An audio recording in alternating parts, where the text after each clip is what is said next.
What would you do if the seat you paid for, the dignity you earned, was stripped away in front of hundreds of strangers just because of how you look? When Dr. Malcolm Harlow, a quiet black engineer in his 60s, boarded Flight 721, he only wanted a peaceful trip in first class. Instead, within minutes, a smiling flight attendant demanded he give up his seat. No reason that made sense, no apology, just a humiliating order to move to the back of the plane. But what no one knew was that Malcolm wasn't just any passenger. He carried within him decades of quiet resilience, a lifetime of expertise and the authority to uncover truths no airline wanted exposed. By the time this flight touched the ground, the skies themselves would never be the same. How could one man's forced walk down an aisle ignite a fire that shook an entire industry? How could a single seat become the stage for justice? Stay with us, because this story will change how you see the world above the clouds. If you believe stories like this must be told, don't forget to like, share, and subscribe, because what happens next is something you'll never forget. Dr. Malcolm Harlow moved with quiet certainty as he stepped into the jet bridge of Skyreach Airlines Flight 721. The evening air from Boston still clung faintly to his navy suit, pressed to a sharp crease, his polished leather shoes reflecting the dim overhead lights. He carried a slender black briefcase under one arm and a boarding pass in the other, printed clearly with his seat. 2A. Malcolm was 62 years old, though his posture carried the discipline of a man who had lived a life defined by structure. He had spent decades building safety systems for airplanes, working behind the scenes in laboratories and conference rooms, speaking rarely but decisively when it mattered. Tonight, he was simply a passenger, another traveler bound for Los Angeles, content to use the long flight to refine the notes for a keynote lecture he would deliver at an aviation ethics conference.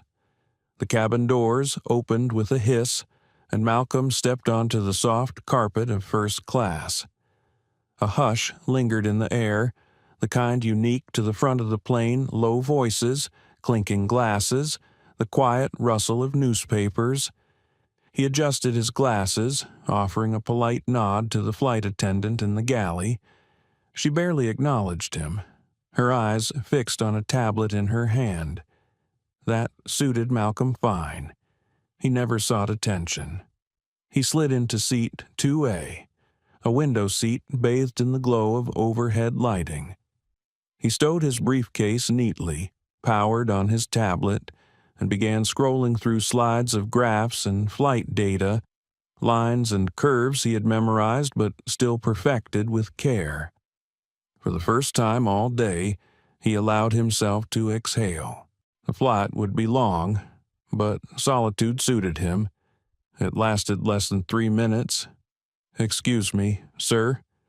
The voice was syrupy sweet, but beneath it ran a steel thread. Malcolm looked up.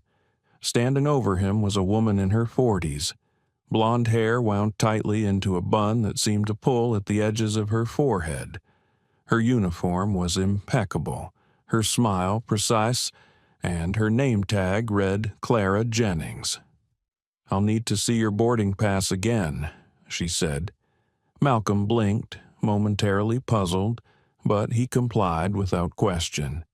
He offered the slip of paper with his steady hand. Clara glanced at it, her smile tightening, then handed it back. "I'm sorry, sir," she said. "This seat has been reassigned. You'll need to move to another section of the plane." Malcolm raised one eyebrow. "There must be some mistake. This is seat 2A. I booked it weeks ago." "Yes, I see that," Clara replied. "But due to operational adjustments and safety requirements, we've had to reshuffle a few passengers. Your new seat will be much more comfortable for you." Her tone carried the weight of finality. It was not a request. It was a command dressed in civility. "Where exactly have I been reassigned?" Malcolm asked evenly. "Seat 34E," Clara replied, her lips curling in something that wasn't quite a smile. The words hung heavy in the cabin. Seat 34E was at the very back of the aircraft, wedged between two seats, directly beside a lavatory. From the polished quiet of first class to the noise and press of the rear. A murmur rippled through the cabin. A man in the row across lowered his newspaper. Another sipped his drink with deliberate slowness, as if to watch the drama unfold without appearing too obvious. Malcolm's heartbeat remained steady, but a dull sting began to form beneath his chest. This was not new.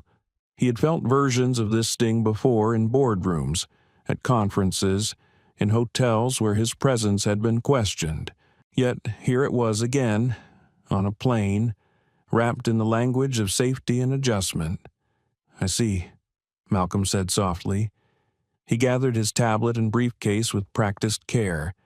He did not argue. He did not protest. Not yet. As he rose to his feet, the room shifted with him. Phones lifted discreetly, passengers pretending to scroll while angling cameras in his direction. Some avoided eye contact entirely. Others stared openly, curiosity etched into their faces. Clara stood by, posture confident, the air of someone who had just corrected a detail in a painting. Malcolm began the long walk down the aisle. The tap of his shoes against the carpet was slow, rhythmic, almost ceremonial. Each row passed him like an audience, silent but attentive. 10 rows, 15, 20. His shoulders squared as whispers followed him, the sting in his chest deepening with every step. At last, he reached the back. Seat 34E was exactly as described, cramped, narrow, sandwiched between two strangers, with the constant hiss of the lavatory door inches away. The overhead bins above were already stuffed, leaving no space for his briefcase. He lowered himself carefully into the seat, folding his long frame awkwardly, his face expressionless. He reached for his seatbelt and clicked it into place. His breath remained steady, but his hand lingered on the armrest, fingers tightening for just a second before releasing. He looked forward, gaze calm. Yet behind his glasses his eyes burned with a quiet storm. And then, from the corner of his vision, he saw movement. Clara Jennings returned to the front, her smile suddenly brighter, her posture lighter. She ushered a man into the cabin, a white man in his late 30s, jacket rumpled, tie askew, his carry-on bag half-zipped. The man looked flustered, out of place. Clara leaned close to him, her tone warm and familiar. "Mr. Dalton, we're so glad you made it. Right this way." She guided him directly to 2A, to Malcolm's seat.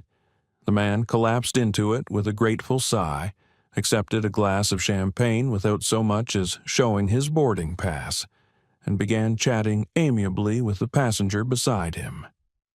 Clara beamed as if she had just rescued royalty. Malcolm sat frozen in 34E. He did not speak. He did not rise. He watched as his seat, purchased weeks ago, reserved with care, was given away in less than a minute. No pretense now, no operational necessity, no safety reshuffling, just erasure. Behind him, the restroom door hissed open, then shut, its metallic click echoing like a clock counting seconds. His jaw remained still, his body composed, but his mind shifted, slowly, methodically. Clara Jennings had made a mistake she did not yet understand. The walk to the rear of the aircraft felt longer than it should have. For Dr. Malcolm Harlow. Each step seemed to stretch, elongated by the weight of every curious stare and the subtle glow of smartphones angled just so. The muted hum of first class faded behind him as he crossed the invisible barrier into economy. The air shifted there, warmer, heavier, filled with the chatter of families, the clatter of overhead bins, the impatience of travelers eager to sit. He carried himself with the same upright dignity he always had, but inside he felt a familiar sting, the quiet humiliation that had threaded itself through his life in ways both small and staggering. When he finally reached row 34, a passenger already in the aisle seat sighed loudly, sliding his knees slightly inward with exaggerated reluctance. The man in the window seat glanced up, gave a curt nod, then returned to scrolling on his phone. Malcolm pressed his briefcase into the narrow overhead compartment, fighting against bags stuffed haphazardly, and folded himself into the middle seat. The reality of 34E settled quickly around him. The armrests pinched. The air carried the faint chemical scent of the nearby lavatory. From his left, the man in the aisle cracked open a bag of trail mix, chewing noisily. To his right, the restroom door sighed and clicked each time someone entered or exited, a mechanical rhythm he knew would accompany the entire flight. He buckled his seatbelt and adjusted his posture, keeping his expression neutral. He was no stranger to discomfort. Decades in his field had taught him how to withstand pressure, how to sit in silence when meetings turned cold, how to navigate the 1,000 tiny exclusions that no one ever admitted were exclusions. But this was different.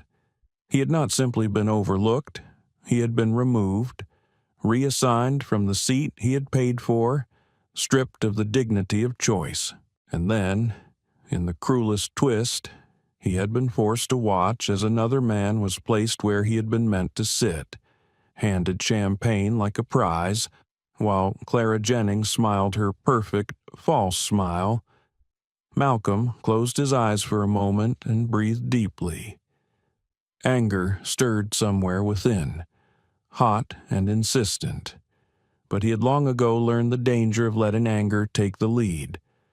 The world was quick to mislabel it, to weaponize it against men like him. Instead, he sat still. He gathered himself.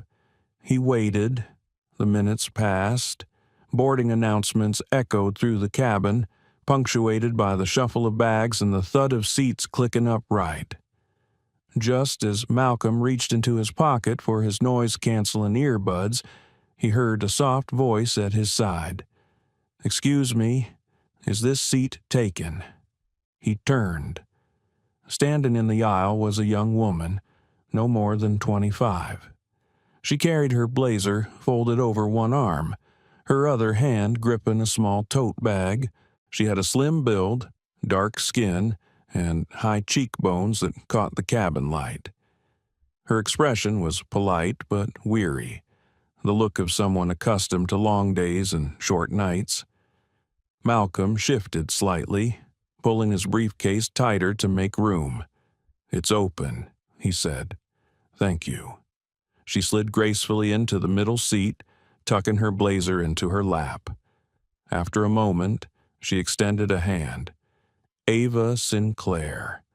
I'm deadheading to Los Angeles for training. First week at Skyreach." Malcolm shook her hand with a firm nod. Malcolm Harlow. Her eyes flickered with recognition. She studied him for a second, then leaned in slightly, her voice lowering. "Dr.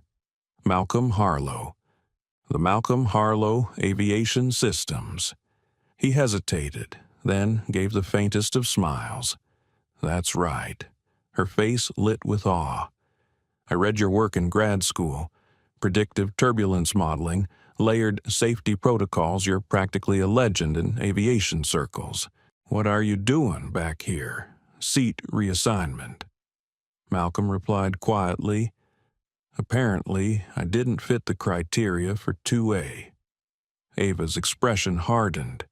She didn't ask who had made that call. She already knew. Her eyes drifted briefly toward the front of the plane, where Clara Jennings had vanished behind the curtain of first class. That would be Clara, she muttered, her voice low but firm.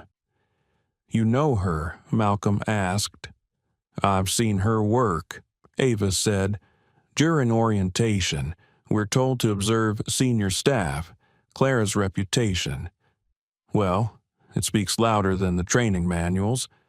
She folded her arms tightly. Malcolm studied her.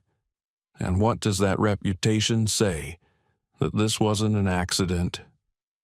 Ava's tone was resolute now, the kind of voice that carried the sharp edge of truth. "She's done it before. Multiple times. I've heard the excuses: weight distribution, operational reshuffling, always the same. But the pattern is impossible to ignore. It's always passengers of color who get reassigned, and always, within minutes, their seats are filled by white passengers." Malcolm's jaw tightened, though he kept his voice calm. "How many times? 8 that I know of." "Maybe more," Ava said. "Last month, there was a Haitian-American businessman, quiet, respectful, no issues. He was bumped to a jump seat mid-boarding. They claimed it was a computer error, but I overheard Clara laughing about standard upgrades as she guided someone else into his seat." "Was it documented?" Malcolm asked. Ava shook her head. "Nothing formal. The company discourages reporting incidents like that. There's a culture. They don't scream, they don't argue, they just smile and erase you." Malcolm absorbed her words in silence. The sting in his chest was no longer just personal. It was pattern. It was deliberate. He powered on his tablet again, not to review his keynote slides this time, but to open an encrypted folder. His thumbprint unlocked it. On the screen appeared a file labeled Incident Log Flight 721A. He tapped in the first entry, summarizing what Ava had just told him, cross-referencing federal regulations, noting the specific terms Clara had used. "You're building a report," Ava said softly, watching his screen. "I'm building a case," Malcolm replied. The plane shuddered gently as it pushed back from the gate. Safety announcements played overhead. Neither Malcolm nor Ava looked up. "You know," Ava whispered, leaning closer, "if Clara knew who you really were, she'd probably be in the cockpit right now begging the pilot to turn this plane around." "Then let's keep it that way," Malcolm said.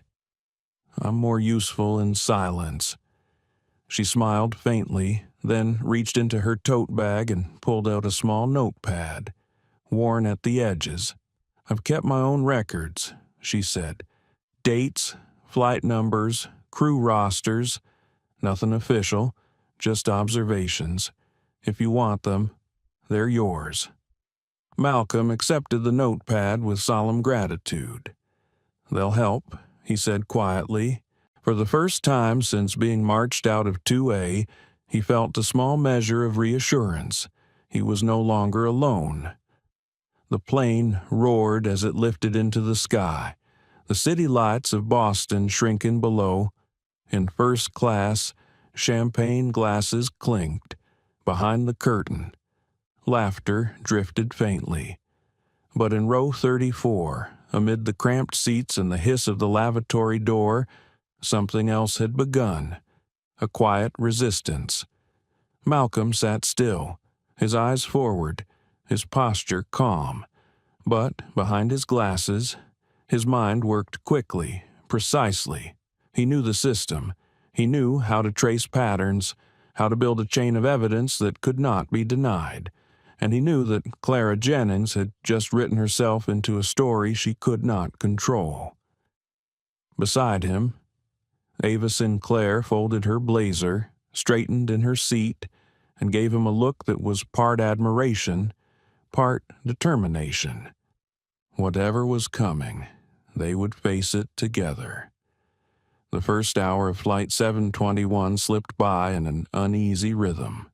The cabin lights dimmed to a soft glow, the safety announcements long finished, the quiet drone of engines stretching into the background. Passengers settled into their seats, flipping through movies or adjusting headrests, while flight attendants glided down the aisles with carts rattling faintly. In row 34, however, Dr. Malcolm Harlow sat rigid, his tablet balanced across his knees, his mind already mapping out a chain of events that could not be explained away. Beside him, Ava Sinclair leaned slightly toward the aisle, her expression alert, as though watching Clara Jennings from a distance could somehow slow the older woman's movements. Clara worked with clinical precision, pouring drinks, flashing polite smiles. But her eyes carried the sharpness of someone who was always measuring, always calculating. Malcolm's tablet screen glowed faintly. His fingers moved with practiced ease, recording observations. He logged the incident of his reassignment, noting the false justification of operational adjustment, marking Clara Jennings as the initiating staff member. Then he opened Ava's small notebook, its pages filled with neat handwriting. She had tracked dates, flight numbers, crew names, and passenger descriptions again and again. Malcolm saw the same thread a man or woman of color moved out of a premium seat, always under the same vague pretense, and always followed by the quiet placement of another passenger who fit the right look. It was not coincidence.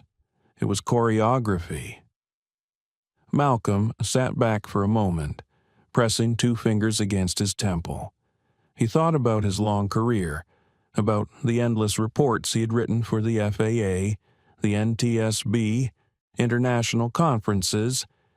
He had taught generations of engineers how to see patterns where others saw randomness, and now, here it was, unfolding not in a lab or on a chart, but in the aisle of a commercial jet.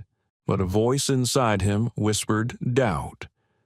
What if speaking out led to nothing but retaliation? What if the system was built to absorb complaints, bury them, and move on? He had seen that before. He had been ignored before. A tired part of him wondered if silence would be simpler, if enduring the humiliation would let him reach Los Angeles unscathed. He closed his eyes for a moment and thought of his son, James. Years ago, James had been stopped by security at an airport, questioned harshly for no reason other than the color of his skin. Malcolm had comforted him later, telling him that the best response was calmness, composure, dignity. Yet here he was, asked to swallow the same bitter medicine again. Was composure enough, or was silence just another way of granting permission? When he opened his eyes again, he saw Ava watching him carefully, her brow furrowed. "You're thinking of letting it go, aren't you?" she asked softly. Malcolm's lips curved faintly, a weary smile without joy. "I've let many things go, Ms. Sinclair. Sometimes it seems easier." "But not this," Ava replied, her voice steady. "Not when you already see the pattern. You can't unsee it now. You've taught people how to read the truth in turbulence data. You know what this is." Her words landed with surprising force. Malcolm studied her face, young, determined, perhaps still unweathered by years of compromise. Yet there was fire there, and conviction. For a moment, he felt something he hadn't felt in a long time, the stirrings of responsibility. A sudden movement in the aisle drew their attention. A folded note slipped quietly onto Malcolm's tray table. He looked up to see a woman several rows ahead glance back briefly before returning to her seat. The note was folded twice, the handwriting neat. Saw what happened. I filmed it. Don't let them erase it. Seat 15C. Malcolm's eyes tracked forward. Seat 15C was occupied by a woman in her late 30s, espresso-toned skin, a tailored gray blazer draped across her shoulders. She glanced back again, given the briefest nod before focusing on her tablet. Malcolm recognized the posture immediately, the calm, deliberate bearing of someone who knew the weight of evidence. A lawyer, he guessed, perhaps civil rights, perhaps labor. He slid the note beneath his tablet and typed a quick addition to his log witness testimony. Seat 15C, video footage available, post-landing contact required. Beside him, Ava whispered, "That's Sofia Delgado. I've seen her name before. She represented flight attendants in a harassment case last year. She's credible." Malcolm gave the smallest nod. Another piece of the puzzle, another ally. The aircraft jolted gently as it leveled into smoother air. Malcolm returned to his log, his fingers moving steadily. He documented Ava's testimony, Sophia's note, the observable behavior of Clara Jennings, and the timing of his reassignment. Already, the framework was forming. Not just a complaint, a case. The man in the aisle seat beside him leaned slightly toward Malcolm. He was middle-aged, with graying hair tucked beneath a baseball cap. "Excuse me," he said quietly, voice low. "I couldn't help overhearing earlier. Dr. Harlow, isn't it?" Malcolm turned slightly, wary but attentive. "Yes." The man extended a hand. "Captain Marcus O'Neill. Off duty. I fly for Pacific Skies. I was sitting in row 28 when they moved you." Malcolm shook his hand firmly. "I appreciate your discretion, Captain." Marcus nodded. His eyes were steady, the eyes of a man used to cockpits, used to responsibility. "I've seen plenty of things up in the air, sir. But what happened to you back there that wasn't procedure? And the excuse they gave about safety or weight distribution? It's nonsense. You don't reassign one person in seat 2A for balance on a transcontinental route. It doesn't happen. Not on a plane this size." Malcolm's expression didn't change, but something settled in his chest. Confirmation, validation. "Would you be willing to make a statement? If needed," he asked. "Of course," Marcus said without hesitation. "I'll stand by what I saw." For a moment, silence stretched between them, heavy with unspoken understanding. Then Marcus leaned back into his seat, leaving Malcolm with his thoughts. One witness became two, then three. A pattern no longer whispered but spoken, carried by voices from across the cabin. Malcolm began to see the outlines of something larger than himself. Larger than Clara Jennings's quiet cruelty. It was not simply one seat, one humiliation. It was a culture, a system, a shadow that stretched across more flights, more passengers than anyone dared to count. His tablet screen reflected in his glasses as he typed a new entry. Observation log systemic pattern suggested. Witness reports confirm targeted reassignment practices. Multiple corroborating accounts. Potential violation of federal civil rights protections. He paused for a moment, his fingers hovering. In that silence, the question returned.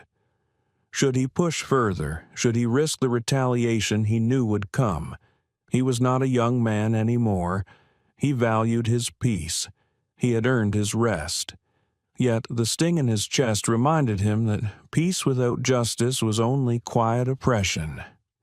Ava leaned closer, her voice a whisper meant for him alone. "If you don't act, no one will. But if you do, maybe everything changes." Her words echoed in him as the cabin lights dimmed further, as the passengers settled into the rhythm of a night flight. The engines droned steadily. The smell of reheated meals drifted faintly through the air, and the voices of strangers became part of a low, indistinct chorus. But for Malcolm Harlow, the night would not be one of rest. He sat, straight-backed, eyes fixed on the screen, the soft glow casting sharp lines across his face. He had spent a lifetime deciphering signals, patterns, algorithms designed to predict turbulence and keep passengers safe. Now, those same instincts told him that turbulence of another kind was building, and he would not let it pass unseen. The hum of the engines had settled into a steady rhythm, a background lullaby that usually coaxed passengers toward sleep. But for Dr. Malcolm Harlow, rest was impossible. His tablet rested on the lowered tray table, its glow casting faint shadows across his lined face. The log he had started earlier now grew steadily, each keystroke another nail in the framework of a case he had not asked to build, but which had been placed in his hands all the same. Beside him, Ava Sinclair adjusted her seat belt as the plane hit a small pocket of turbulence. She did not flinch. Instead, she leaned slightly toward him and whispered, "She's watching you." Malcolm did not need to ask who. He tilted his head slightly, catching a glimpse of Clara Jennings at the far end of the aisle. She was walking slowly now, less like a flight attendant serving passengers and more like a warden surveying a prison block. Her eyes skimmed row after row, then landed briefly on Malcolm before sliding away. The smile she wore was professional, but it did not hide the tightness in her jaw. "She knows something's happening," Ava murmured. "She knows I didn't disappear quietly." Malcolm replied. He lifted his tablet and minimized the log. Then, quietly, he rose from his seat. "Stretch," he murmured to Ava, and she nodded. He moved carefully down the aisle, weaving past passengers lost in movies and meals, until he reached row 15. Sofia Delgado looked up as he approached. Her expression was calm, steady, but her eyes held the spark of someone who had already decided where she stood. Malcolm bent slightly toward her. "You passed me a note," he said quietly. "Yes," Sophia replied, "and I filmed the entire exchange. From the moment she asked for your boarding pass to the moment she seated that man in 2A, I have it on my phone. May I see it?" She nodded, turning her phone slightly so only he could glimpse the screen. The footage was clear Clara's falsely sweet tone, Malcolm's calm protest, the humiliating reassignment, and finally the smiling welcome for the disheveled white man who now reclined in Malcolm's rightful seat. Sophia lowered the phone. "I'm an attorney," she said simply, "civil rights and labor. This isn't the first time I've heard whispers of discrimination in this airline, but video changes everything. They can spin stories, bury reports, discredit witnesses, but film." She held up the phone. "Film is harder to erase." Malcolm exhaled slowly. "Would you be willing to share it formally?" "Yes, with the right authority. I don't trust the airline to handle it internally. They'll bury it, just like they've buried everything else." He studied her for a long moment, then gave a small nod. "Thank you." As he straightened, a voice caught his ear. "Dr. Harlow." He turned. A tall woman in her 50s sat in row 38, just a few rows further back. She wore a simple cardigan, her hair pulled into a low bun streaked with gray. Her face was tired, but her eyes burned with recognition. "Diane Mercer," she said softly. "I used to be a captain with Sky Reach." Malcolm moved closer. "Used to be." Her lips tightened. "Not anymore. 3 years ago, I filed an internal complaint against Clara Jennings. I had seen her mistreat passengers repeatedly, always the same way, always of people of color. I thought reporting it would make a difference. What happened, I was reassigned. First to back-to-back red-eye flights, then to the least desirable routes. They called it performance-based rotation. But it was punishment. Within 6 months, I was removed from premium assignments altogether. A year later, they pulled me from command entirely. I was told my team cohesion scores were too low.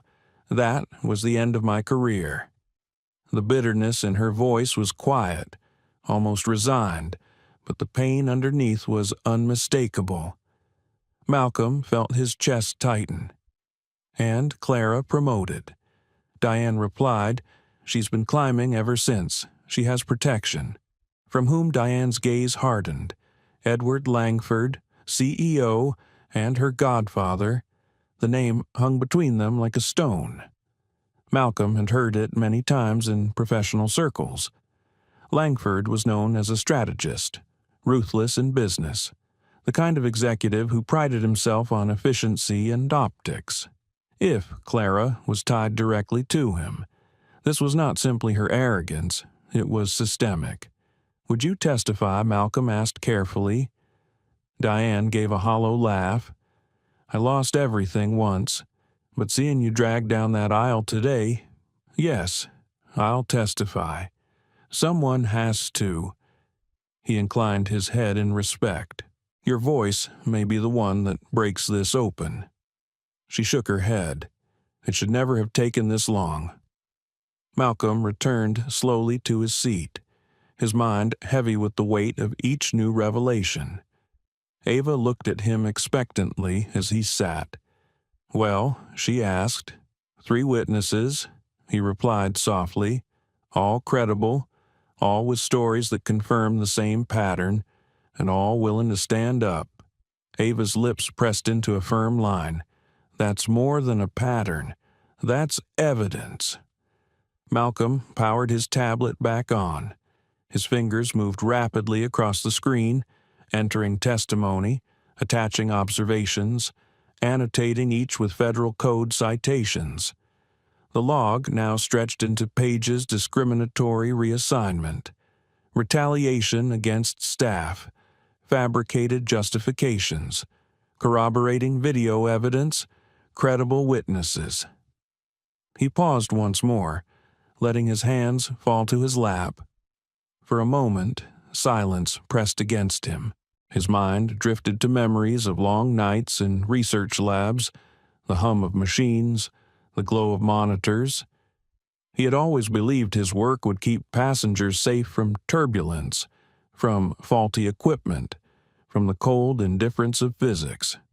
He had never expected that he would one day need to protect them from each other, from prejudice disguised as procedure, from cruelty hidden beneath uniforms. He glanced up the aisle toward first class. The curtain swayed faintly, as if stirred by more than air. Behind it, he imagined Clara Jennings sipping water, planning her next move. He wondered if she knew yet how much the tide had turned against her. Ava broke the silence. "You've seen this kind of thing before, haven't you?" "Not here. Maybe, but somewhere." Malcolm's face was still, but his voice carried the weight of years. "I've seen men build entire systems to justify exclusion. I've seen algorithms coded to hide discrimination beneath numbers. I've seen colleagues tell me to let things go for the sake of harmony. And I've stayed silent more times than I care to admit. But silence doesn't erase injustice. It only protects it." Ava looked at him with a mixture of admiration and sorrow. "Then maybe this time, silence ends." He gave a small nod. Maybe it does. The engines droned. The cabin lights dimmed further as the plane settled into cruise. Around them, passengers dozed, headphones in, blankets draped across shoulders. Yet, in row 34, the air felt electric, heavy with the promise of confrontation. Malcolm knew now that the humiliation he had endured was only the beginning. Clara Jennings had not simply reassigned him. She had triggered a reckoning, and as the plane cut westward through the night sky, he resolved that when it landed, the truth would land with it. The cabin had grown hushed, as most passengers slipped into the half-sleep of long flights. Screens flickered faintly in the dark, seatbelt signs glowed, and the engines droned with steady rhythm. But in row 34, the air was anything but calm. Dr. Malcolm Harlow sat upright, tablet resting on his lap, typing with deliberate care. The log was no longer just an account of humiliation. It had become a dossier. His entries detailed not only his reassignment, but the testimonies of Sophia Delgado, Marcus O'Neill, and Diane Mercer. Each story confirmed the same quiet pattern of discrimination. Each voice gave the case new strength. Beside him, Ava Sinclair tilted her head toward the front of the plane. "She's moving again," she whispered. Malcolm looked up. Clara Jennings was gliding down the aisle, her heels clicking softly against the carpet. In her hands, she carried a small black pouch, her expression fixed in the professional calm that had fooled so many. But her eyes betrayed her purpose. She was coming directly for him. She stopped at row 34, her smile perfectly rehearsed. "Mr. Harlow," she said in a tone so smooth it could have been mistaken for kindness. "I'll need to collect your devices." Malcolm lifted his gaze slowly, his voice calm. "Under what regulation company protocol?" Clara replied without missing a beat. "Section 14B. Temporary precaution for data security during flight." "There is no Section 14B," Malcolm said evenly. Her smile tightened, but did not break. "Sir, this is standard procedure. I'm going to ask you to hand them over voluntarily. We'll return them once we land." Malcolm's voice carried no hint of anger, only quiet authority. "You are attempting to confiscate federal equipment under the guise of a non-existent policy. That is not precaution. That is obstruction. Around them." Several passengers stirred, eyes flicking curiously toward the exchange. Phones lifted discreetly, catching the moment. Clara's jaw clenched, but her tone remained honeyed. "I'll ask once more." She said, "Your cooperation is appreciated." "No." Malcolm replied simply. The word hung in the air, quiet but immovable. Clara's smile froze for half a second before she turned sharply on her heel, striding back toward the forward galley. Ava exhaled slowly, her shoulders stiff. "She's rattled," she whispered. "Good," Malcolm murmured. "Because I'm not finished." But even as he spoke, the corner of his tablet screen flickered. The secure connection he had established earlier shifted from green to yellow, then red. "Network unavailable. Authentication error." "They're trying to cut you off," Ava said quickly, leaning closer. Malcolm retrieved a small matte black module from the seat-back pocket in front of him.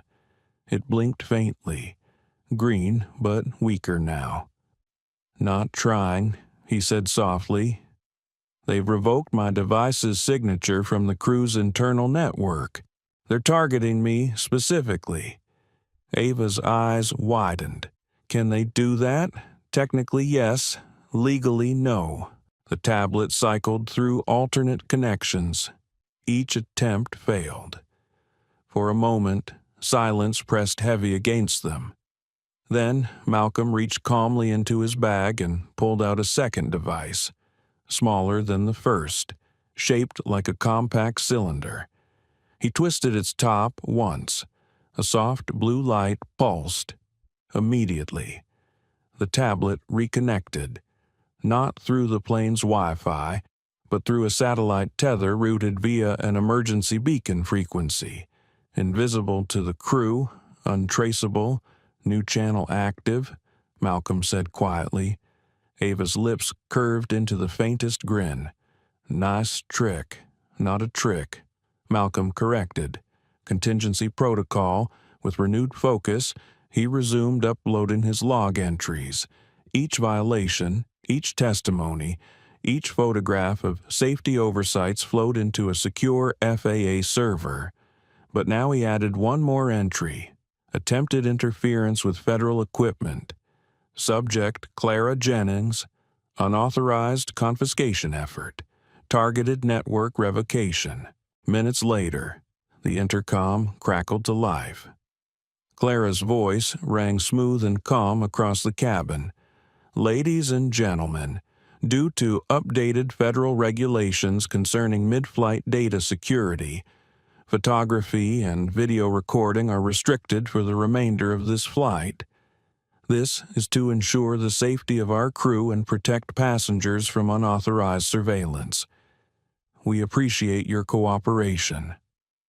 A ripple of murmurs spread through the cabin. Some passengers frowned, confused. Others shrugged and put their phones away, but a handful exchanged glances, suspicion in their eyes. Ava leaned close. That's not real. Is it? No. Malcolm replied softly. It's not. Moments later, Clara reappeared, accompanied by another attendant.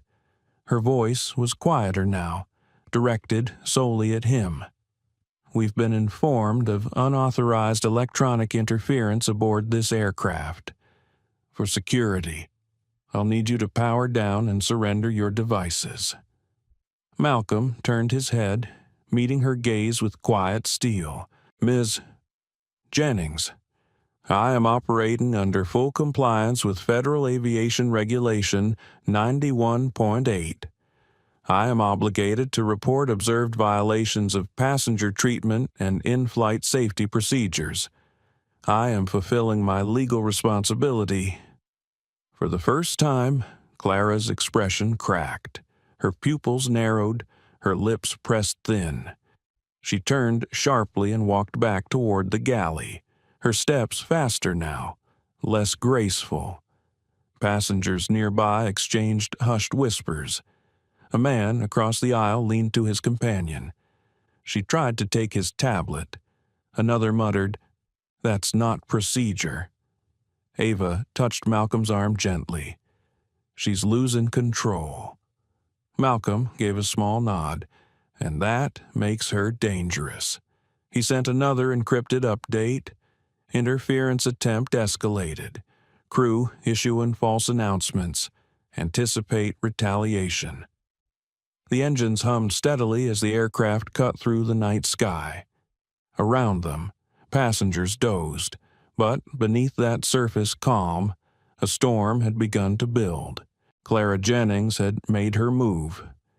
She had tried to silence him, and in doing so, she had given him more evidence than he could have hoped for.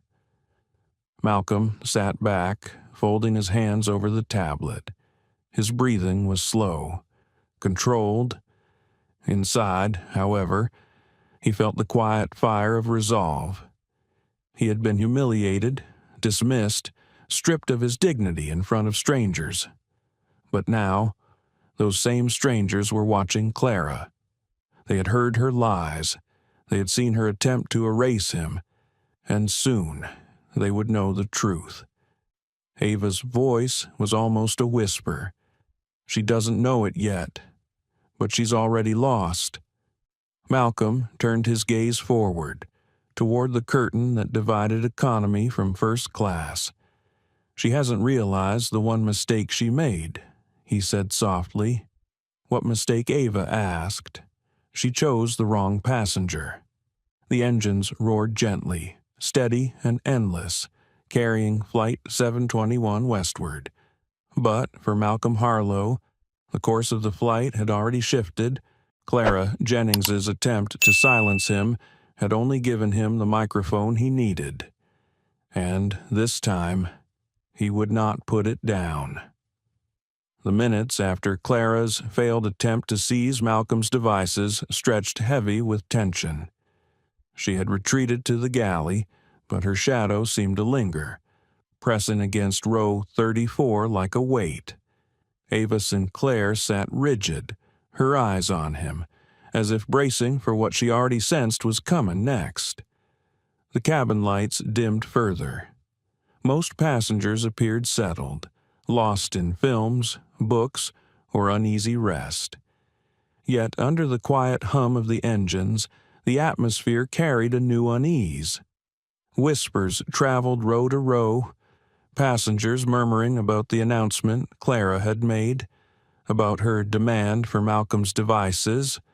Some sounded skeptical, others fearful, but no one seemed fully convinced by her words anymore.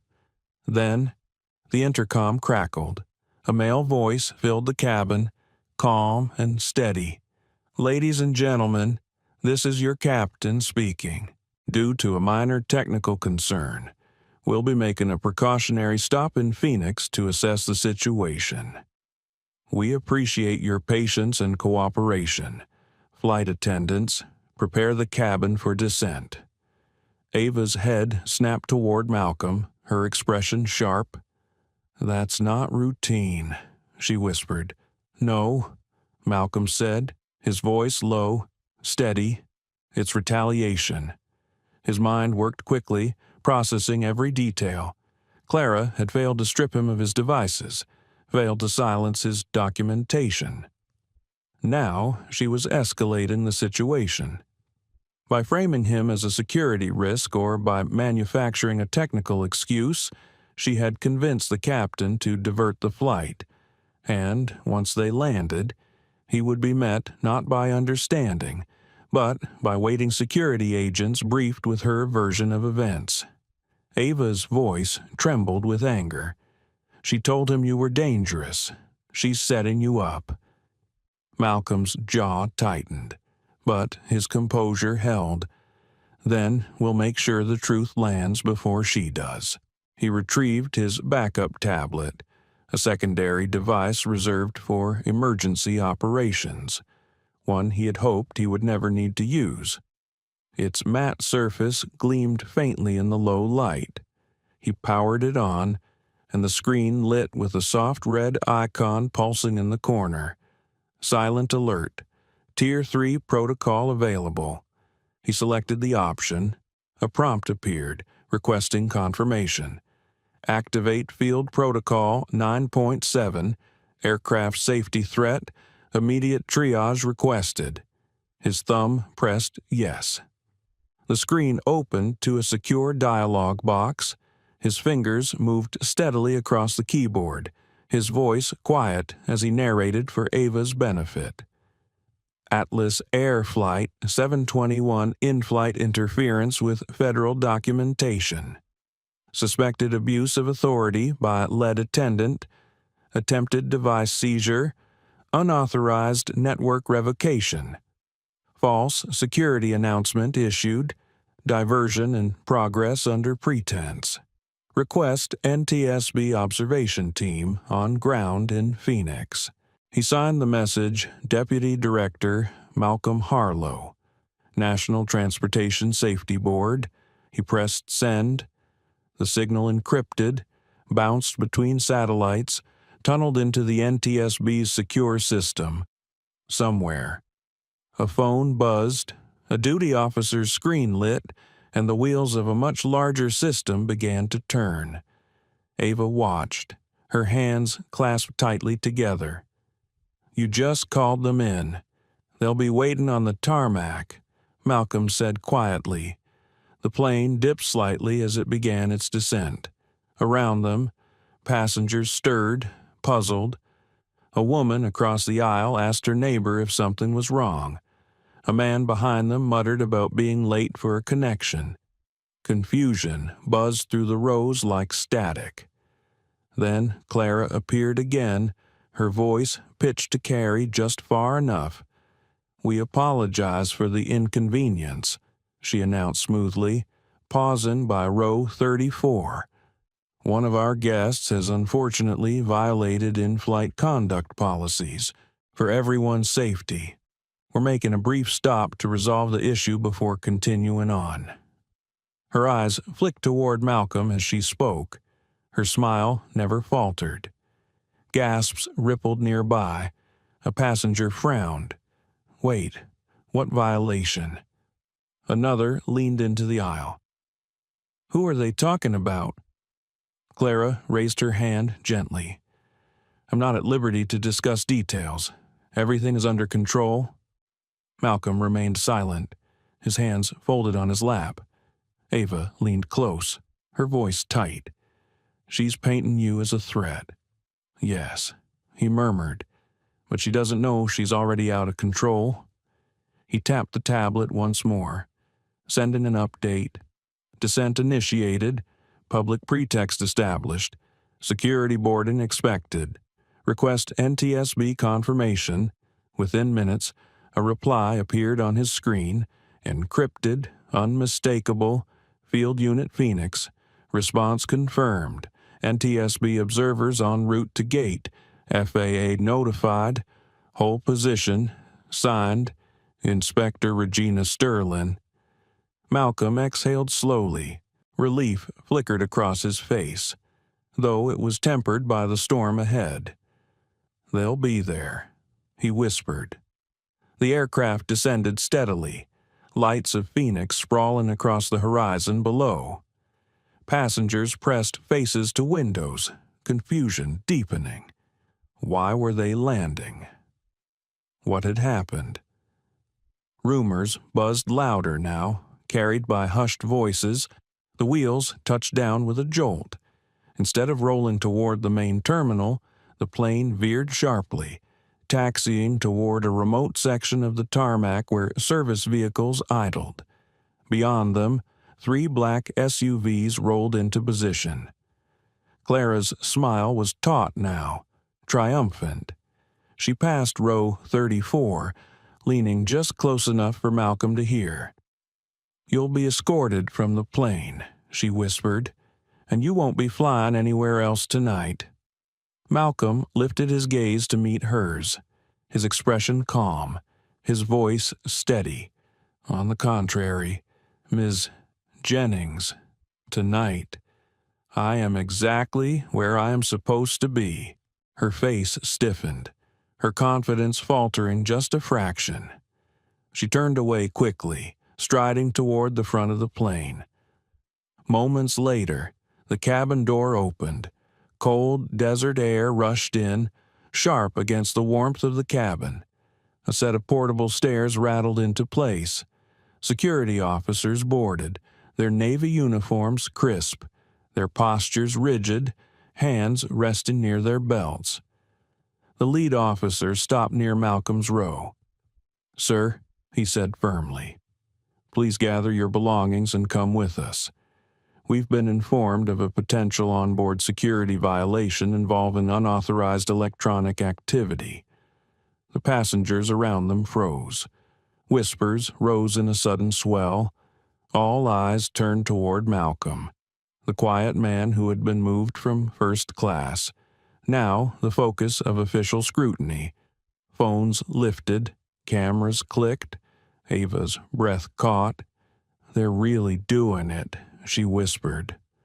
Malcolm rose slowly, his movements unhurried. He reached into his blazer pocket and withdrew a slim leather case. With deliberate precision, he flipped it open, revealing a badge glinting silver and blue under the cabin lights. "Dr. Malcolm Harlow," he said, his voice carrying across the hushed rows. "Deputy Director, National Transportation Safety Board. This aircraft is under active review." The cabin erupted, gasps, murmurs, the clicking of phones recording every moment. The lead officer froze, his composure slipping. Behind him, Clara's face drained of color. Malcolm's voice remained calm, but the authority in it rang like steel. This flight is now subject to a federal audit pending confirmed violations of operational safety protocols and civil rights protections. No crew member is to leave. No passenger is to be removed. You will await the arrival of NTSB investigators. Clara stepped forward, her voice trembling despite her effort. You can't do this. This isn't procedure. You're overstepping. I am invoking Protocol 2941B. Malcolm replied without hesitation. You're welcome to contest it through the proper channels. Until then, you remain where you are. The officers shifted uncertainly. Stepping back, passengers began clapping, scattered at first, then louder, a rhythm of support that filled the rear of the cabin. Someone said loudly, "He's FAA, he's NTSB." Another voice echoed. They tried to kick off a federal investigator. Phones streamed live. Social media lit up. The world outside the plane began watching. Malcolm stood tall, his badge gleaming. The weight of silence broken at last. Clara Jennings, once the master of control, stood pale and speechless in the aisle, and as the sound of applause swelled, Malcolm knew the tide had turned. The cabin buzzed with whispers long after Malcolm Harlow revealed his badge, the quiet man who had been humiliated. Stripped of his seat and cast to the back, was now standing in the aisle as Deputy Director of the National Transportation Safety Board. The applause that had begun hesitantly in the rear of the plane had grown, spreading forward row by row until it filled the cabin. Some passengers clapped timidly, others with fierce relief, but together they formed a chorus Clara Jennings could no longer ignore. She stood stiffly near the galley, her arms crossed, her composure fraying. Her smile had vanished, replaced with the pale strain of someone who knew the ground beneath her feet was shifting. The captain had retreated into the cockpit, and for the first time in hours, Clara looked uncertain. The cabin door opened again. A gust of cool desert air swept inside as three figures boarded. They wore dark blue windbreakers with gold-lettered embroidery across the chest, NTSB, Federal Inspector. They moved with purposeful calm, carrying clipboards and tablets, their eyes scanning everything: the crew, the passengers, the equipment, even the positioning of carts and bags. A woman with sharp eyes and a steady presence stepped forward. "Inspector Regina Sterling," she announced, flashing her badge. "Atlas Air Flight 721 is now under active federal audit. All operations are suspended until further notice." The cabin fell into a heavy silence. Passengers leaned into the aisle, phones angled to record. Clara opened her mouth to protest, but Sterling's gaze cut to her before she could form words. "All flight attendants are to remain in place. Do not touch or alter any equipment. Do not speak to passengers unless directly instructed." Clara faltered, her lips pressed into a thin line. Sterling turned to Malcolm, who stood calmly in the aisle. "Deputy Director Harlow," she said, her voice steady. "You initiated a Tier 3 protocol." "I did," Malcolm replied, holding her gaze. "Multiple violations. Safety lapses, falsified justification for passenger reassignment, attempted confiscation of federal equipment, targeted suppression of witness documentation, corroborating testimonies from at least 3 passengers and 1 off-duty pilot." Sterling gave a small nod. "Then we escalate immediately." She signaled to her team. "Begin equipment validation.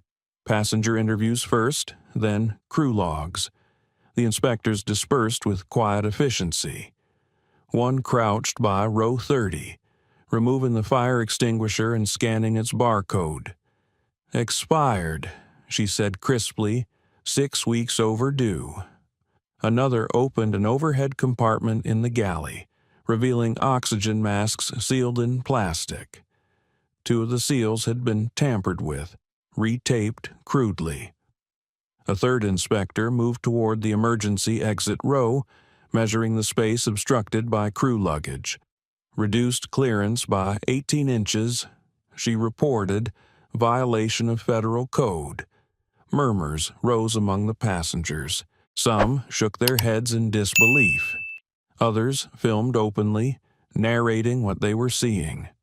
Sterling's team worked methodically, documenting every detail. Photos were taken, barcodes scanned, measurements recorded. Clara stood frozen near the cockpit door, her eyes darting between the inspectors and Malcolm.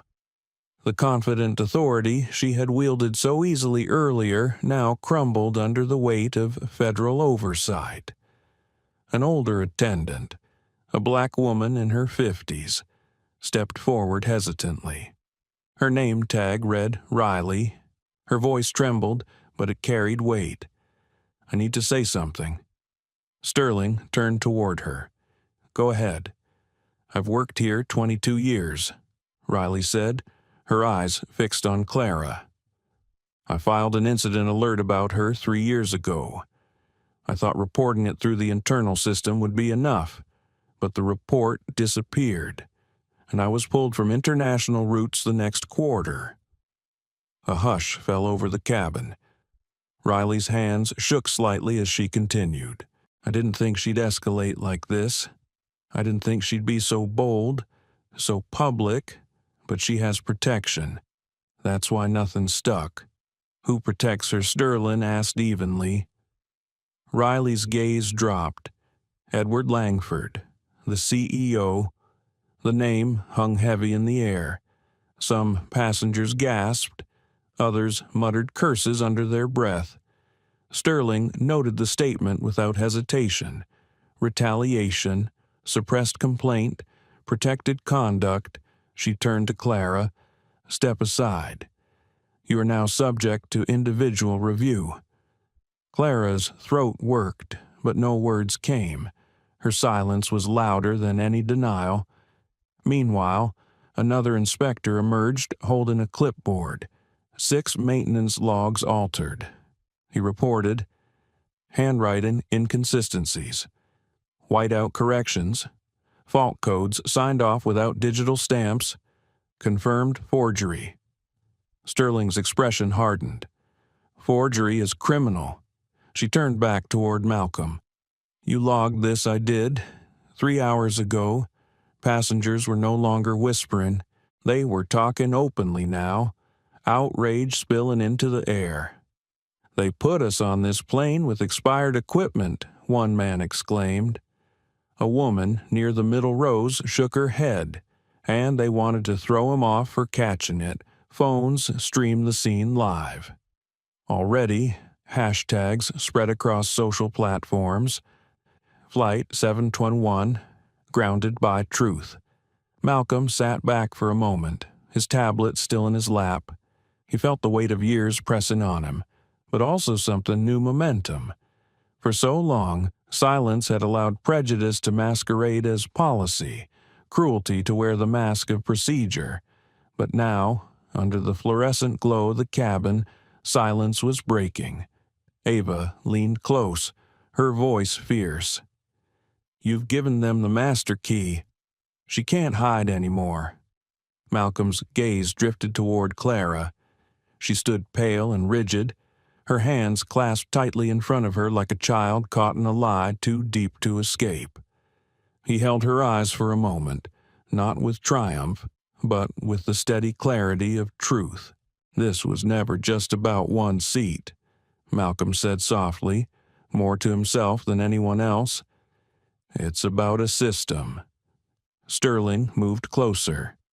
"Deputy Director, we'll need you to remain on board until the team completes Phase 1. After that, you'll lead the briefing."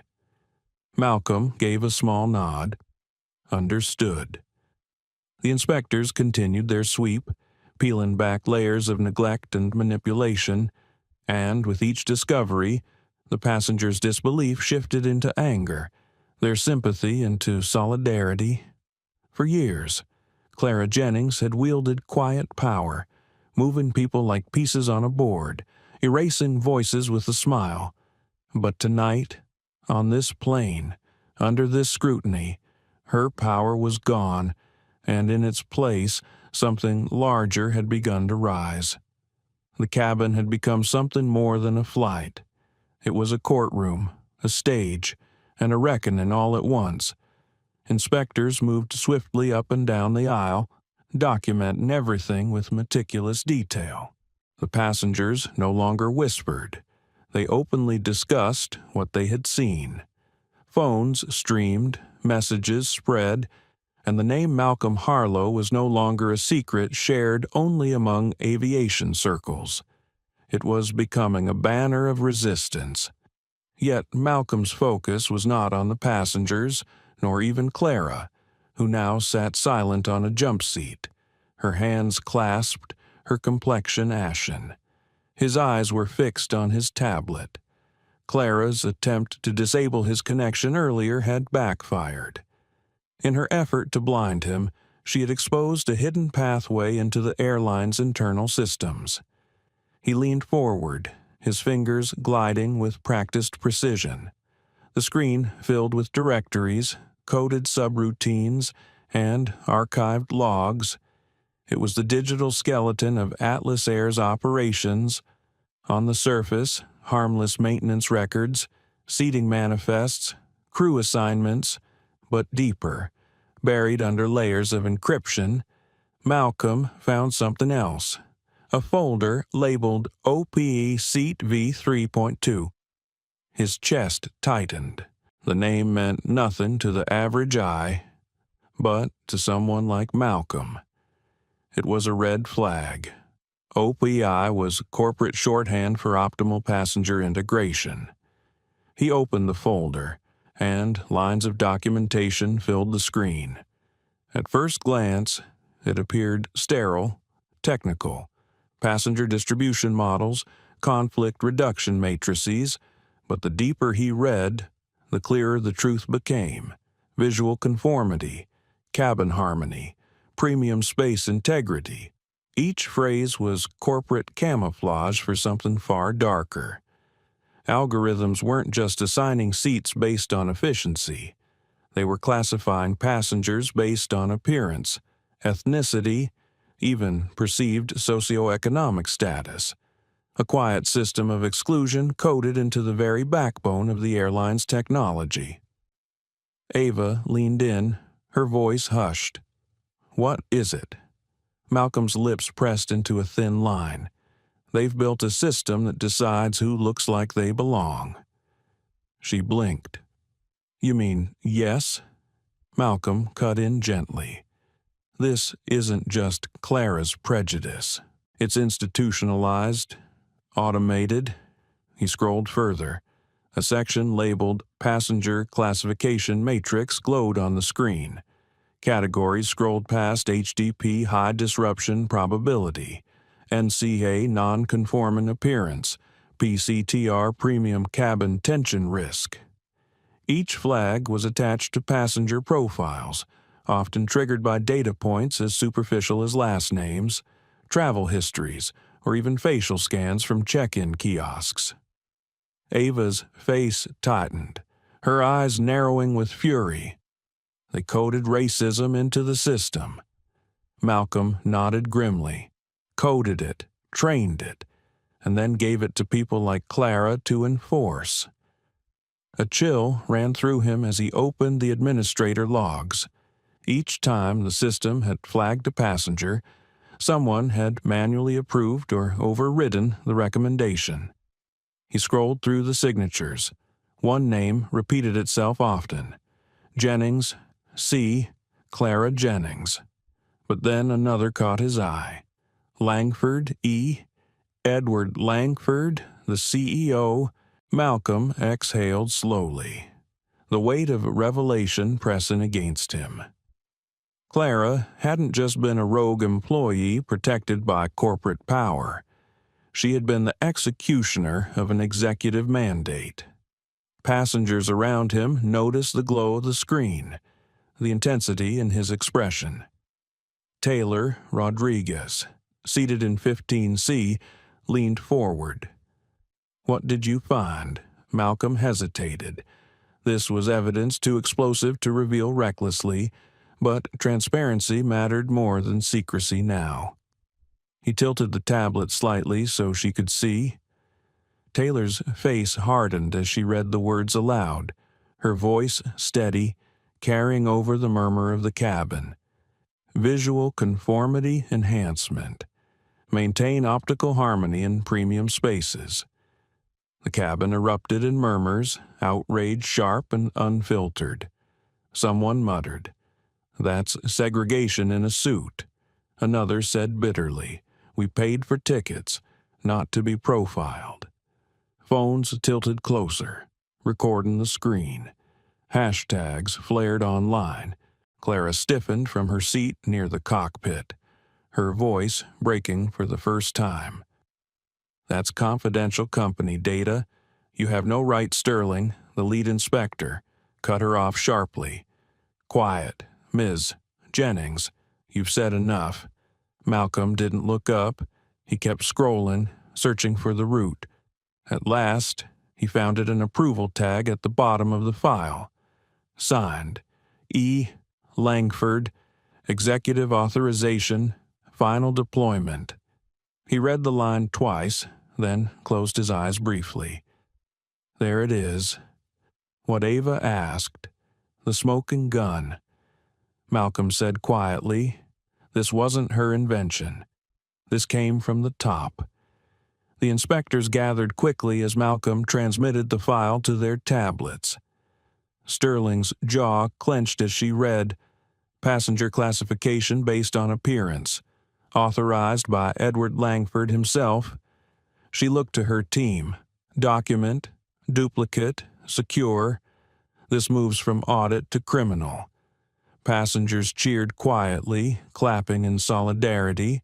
Some were still in disbelief, shaking their heads, while others filmed the inspectors scrolling through the files, the damning words glowing on their screens. Malcolm sat back, exhaustion beginning to creep into his bones. He had flown on countless planes, seen countless systems, studied countless protocols, but never had he witnessed something so deliberate, so carefully hidden behind language designed to soothe shareholders while erasing dignity. Ava's voice broke into his thoughts. "How long do you think this has been running?" 5 years, Malcolm said without hesitation. Long enough to normalize. Long enough that passengers assumed it was chance, or clerical error, or bad luck. Long enough for silence to seem natural. The weight of it pressed against him. Not just his humiliation, not just the humiliation of the Haitian businessman or the other displaced passengers. This was a machine of exclusion, perfected through repetition, and he had stumbled into it by sitting in seat 2A. He clenched his hands together, steadying himself. They thought they could bury me in row 34. Instead, they unearthed themselves. The inspectors were already coordinating, speaking into secure headsets. One turned to Malcolm. "Deputy Director, do we have authorization to freeze the crew logs and escalate to regional command?" Malcolm gave a single nod. "Yes, effective immediately."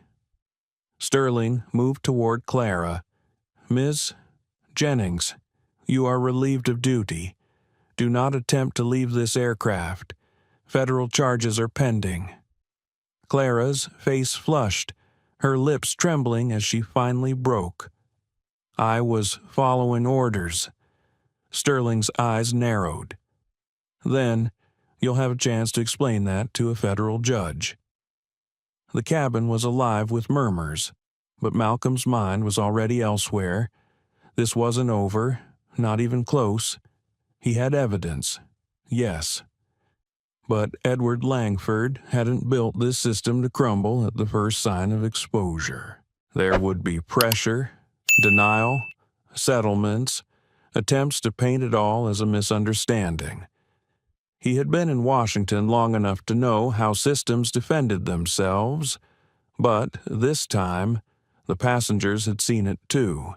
The phones had streamed it. The files were no longer hidden on encrypted servers. They were copied, transmitted, and archived in government databases. The system couldn't be buried again.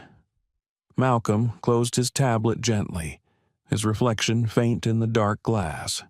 His thoughts turned inward.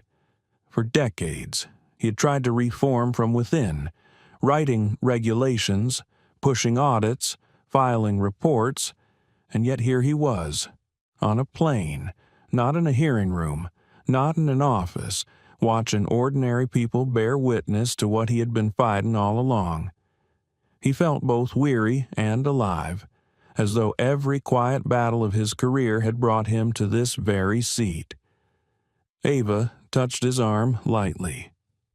"You okay?" He nodded once.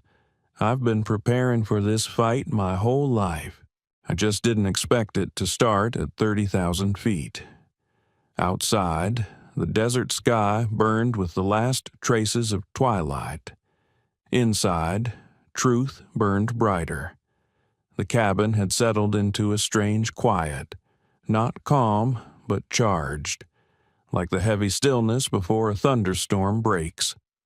Passengers sat wide-eyed, phones still in their hands, their faces lit by blue screens streaming the drama to the world. Inspectors continued their sweep with clinical precision, and Clara Jennings remained isolated in a jump seat, her head bent, the proud authority she once wielded reduced to silence. Malcolm Harlow sat in the aisle seat, his tablet resting across his knees, glowing with lines of code and archived logs that exposed a system far darker than any single act of discrimination.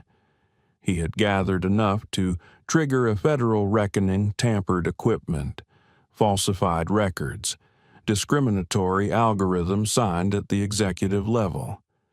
Yet he knew exposure was only the first step. Systems like this didn't collapse quietly. They fought back. His thoughts were interrupted by a sharp vibration in his pocket. He reached inside and withdrew a slim black phone, one issued only for secure federal communications. The screen displayed a single word: private. Malcolm's chest tightened. He knew before answering who it would be. He pressed the green icon and lifted the phone to his ear. "Dr. Harlow," came the voice on the other end, smooth, commanding, practiced. "This is Edward Langford, the CEO of Atlas Air, the architect behind the algorithm, the man whose signature had approved OPI seat V312. Malcolm's voice remained calm. "I was expecting your call. I imagine you were," Langford said lightly, as though they were two old acquaintances discussing weather. "I'd like to believe we can resolve this matter civilly." Malcolm glanced around the cabin. Ava Sinclair leaned in closer, her eyes sharp with curiosity. Across the aisle, Taylor Rodriguez lifted her phone discreetly. "Recording audio." Malcolm tapped a small icon on his tablet, activating a second layer of recording. "What exactly do you mean by resolve?" Malcolm asked. "I understand you've accessed certain internal materials," Langford replied smoothly. "Files that can easily be misinterpreted without the proper context. I'd hate to see your reputation entangled in something so politically charged." "That's not an explanation," Malcolm said flatly. "That's a deflection." A pause. Langford chuckled softly, though there was no warmth in it. "You're a reasonable man, Dr. Harlow. You've spent decades inside the system. You know how messy these things get once the press sinks their teeth in. Nobody wins. Not you, not me, not the industry. The smart play is to let us handle it quietly. Internal review, no headlines, no subpoenas. Malcolm's fingers tightened against the edge of his tablet. What you're describing is a cover-up. What I'm describing, Langford said smoothly, is an exit strategy. For you as much as for us. His tone shifted, heavier now, carrying the weight of threat disguised as courtesy. I know how these spectacles unfold. One day, you're a hero. The next, you're a scapegoat. The media chews through reputations. Do you really want to be dragged through that fire? Because make no mistake, they'll burn you too. Malcolm took a slow breath. His mind flicked to the faces around him, Ava's resolute gaze, Taylor's watchful eyes, the passengers who had already shifted from skepticism to solidarity. They weren't passive anymore. They had witnessed too much. Mr. Langford, Malcolm said, his voice low, steady, deliberate. You made your mistake 5 years ago when you turned human dignity into a line of code. The pause on the other end was longer this time. The smooth veneer in Langford's voice thinned. Be careful. Doctor, you don't know the forces you're challenging. Oh, I know, Malcolm replied. I've spent a lifetime studying them. But here's what you don't know. You've already lost control. This isn't just about me anymore. It's about everyone on this plane. Everyone watching right now. Across the cabin. Someone held up a phone streaming live. Comments scrolled in rapid succession messages of outrage, solidarity, disbelief.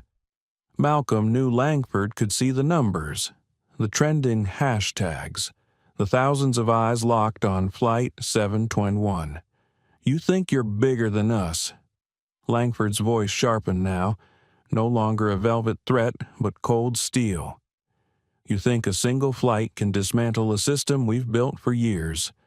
Malcolm's jaw tightened. No, he said, but it can start. He ended the call before Langford could reply. For a moment, silence pressed against him, heavy and absolute. Then Ava exhaled sharply beside him. You just slammed the door on the most powerful man in aviation. No, Malcolm said, his voice quiet. I opened it. The inspectors returned, their expressions grim but focused. Sterling approached with a tablet in hand. Deputy Director, we've secured the logs. Multiple confirmations. This is no longer an audit. It's a criminal investigation. We'll escort the crew off separately, under federal custody. Passengers will be interviewed before deboarding. Malcolm gave a single nod, the weariness in his eyes tempered by resolve, as the inspectors moved to secure the crew. Clara Jennings suddenly spoke, her voice raw, desperate. I was following orders, she said again, louder this time. Her eyes darted around the cabin, pleading now rather than commanding. You don't understand. I didn't have a choice. Passengers turned, their faces hard with disdain. Riley, the older attendant who had spoken earlier, shook her head. You always had a choice. Clara, you chose wrong every time. Clara flinched, her eyes falling to the floor. For years, she had hidden behind the shield of authority, the armor of corporate protection. But under the sterile light of accountability, she was just another cog in a machine now collapsing under its own weight. Malcolm's mind, however, was already beyond Clara. He could see the larger fight stretching ahead: hearings, lawsuits, reforms. This wasn't about punishing one attendant or even one airline. It was about dismantling an ideology dressed as efficiency, exposing a culture that had decided appearances mattered more than people. He leaned back, closing his eyes briefly. For years, he'd tried to fight from within audits, reports, closed-door meetings that ended in polite dismissals. And yet, here, 30,000 feet above the desert, on a flight diverted under false pretenses, the truth had surfaced in a way no boardroom could smother. The intercom crackled once more. Sterling's voice rang through the cabin. "Ladies and gentlemen, please remain seated. This aircraft is now under federal command. We will be concluding our inspection shortly, and you will be directed through secure channels. Thank you for your patience." Passengers clapped again, louder this time, not hesitant but certain. The sound filled the cabin, bouncing off every panel, every seat, every memory of humiliation that had been turned into defiance. Malcolm opened his eyes. Ava leaned closer, her voice almost a whisper. "You know, this is only the beginning, right?" "Yes," Malcolm said softly. His voice carried not dread but conviction. "And I'm ready." Outside the windows, the desert night stretched vast and endless. Inside, a system was unraveling, thread by thread, under the watchful eyes of those it had tried to erase. And Malcolm Harlow, once humiliated in seat 34E, now stood at the center of a movement no diversion could contain. The descent into Denver felt heavier than the air outside, as if gravity itself had thickened to meet the weight of everything revealed inside the cabin. Passengers sat stiff in their seats, eyes darting between the inspectors. Malcolm Harlow and the pale figure of Clara Jennings, who stared blankly at the floor. Her authority shattered. The intercom had gone silent, but the atmosphere hummed with expectation. Malcolm sat calm, though his pulse thudded beneath the surface. His hands rested on his knees, but his mind was already running ahead. He had the evidence secured, witnesses aligned, and a corporation's darkest secret exposed. Yet he knew the real storm was waiting on the ground. Inside the plane he held control. Outside, the machine of power, lawyers, and media spin would already be working to bury him. The captain's voice finally returned, shaky but professional. "Ladies and gentlemen, we'll be making a short stop here in Denver for inspection procedures. Please remain seated until directed." The wheels touched down with a jolt, rubber biting into concrete. Passengers exhaled collectively, some murmuring prayers, others clutching phones tighter. Instead of taxiing to the main terminal, the plane veered off to the far end of the runway, where floodlights illuminated a secure corner of the tarmac. A cluster of vehicles waited black SUVs, federal vans, and at least half a dozen news trucks with satellite dishes pointed toward the sky. Phones buzzed in unison across the cabin. Social media feeds were exploding. Passengers showed one another live news updates. Atlas Air flight diverted amid federal investigation. Whistleblower on board. Passengers streaming incident live. Malcolm's name had already surfaced in headlines. Some stories painted him as a hero, others as a federal enforcer. He knew both narratives would collide outside those doors. The cabin door opened with a hiss. Cold night air swept inside, carrying the faint smell of jet fuel and damp asphalt. Federal officers stepped aboard, their presence calm but unyielding. Sterling, the lead inspector, moved to the front, her voice carrying authority. "Ladies and gentlemen, this aircraft is under federal hold. You will be deplaned in groups for individual statements. Please have your IDs ready. Your cooperation ensures a lawful and transparent process." Passengers nodded, weary but supportive. No one protested. They had seen too much to doubt the seriousness now. Clara Jennings was the first escorted off. Her wrists were not bound, but the sight of 2 federal agents flanking her was enough to tell the story. Murmurs followed her down the aisle. Not sympathetic, but condemning. She didn't meet anyone's eyes. She had spent years commanding cabins with a smile that erased people quietly. Now, she left the plane as silent as those she had erased. Malcolm remained seated until Sterling approached. Deputy Director. "The press is waiting," she said softly, almost as though apologizing. "I assumed they would be," Malcolm replied, standing slowly. His legs ached, but his spine remained straight. "Let's not keep them waiting." As he moved toward the front, passengers reached out not to stop him, but to touch his arm briefly, to murmur thank yous, to nod with respect.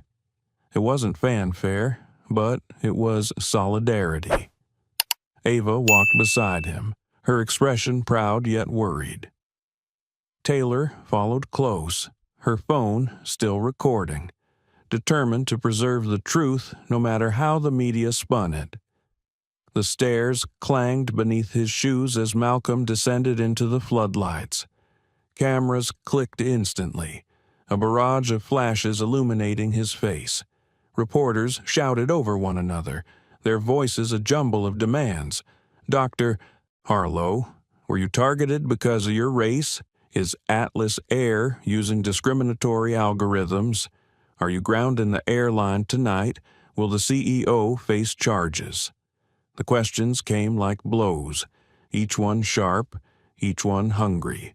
For a brief moment, Malcolm felt the temptation to retreat, to let the inspectors handle it, to avoid becoming the story himself. But then he remembered the folded note slipped under his tray table, the whispered testimonies, the faces of those erased and silenced long before him.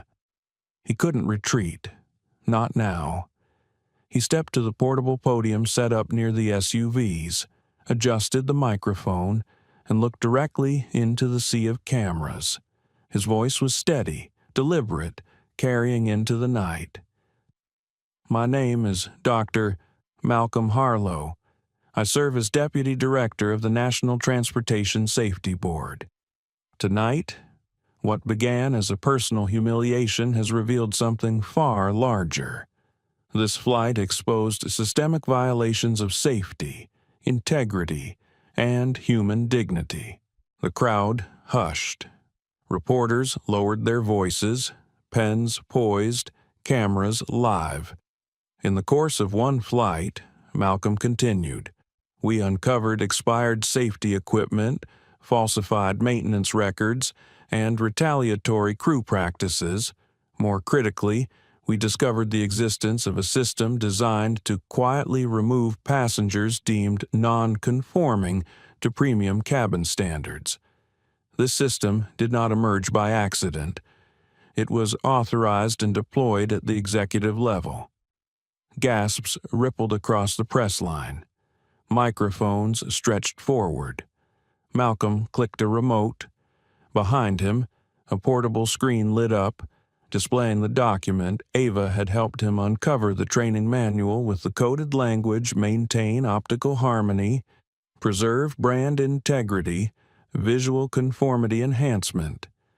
"This," Malcolm said firmly, "is discrimination coded into policy.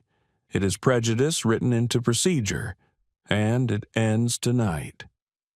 Reporters shouted again, the questions louder, more frantic. Malcolm held up his hand. Silence in them. "I will not speculate on legal outcomes. That will be decided by the courts. What I will say is this: the skies belong to everyone, not just to those who look the part. Equity is not an optional accessory in aviation. It is the foundation of safety and trust." The crowd erupted in more questions, but Malcolm stepped back, signaling the briefing was over. His words would echo louder than anything more he could say in that moment. Sterling guided him toward the waiting SUV, but Ava caught his arm. "You just lit a fire that won't go out," she said. Malcolm gave a tired smile. "Then let it burn."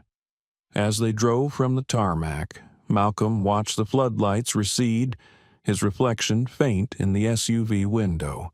He thought of the passengers still giving their statements, of Riley, the veteran attendant, of Taylor's determined face, of the quiet boy he had once been sitting in the back of classrooms where people underestimated him. Tonight wasn't victory. It was ignition. And he knew the battles ahead would be fiercer than anything on this plane. But, for the first time in years, he felt something he had almost forgotten hope carried not just by him, but by everyone who had seen the truth with their own eyes. The plane remained on the tarmac, engines cooling, its cabin now a frozen crime scene. Inside, federal inspectors photographed every detail, sealed every compartment, and logged every piece of evidence.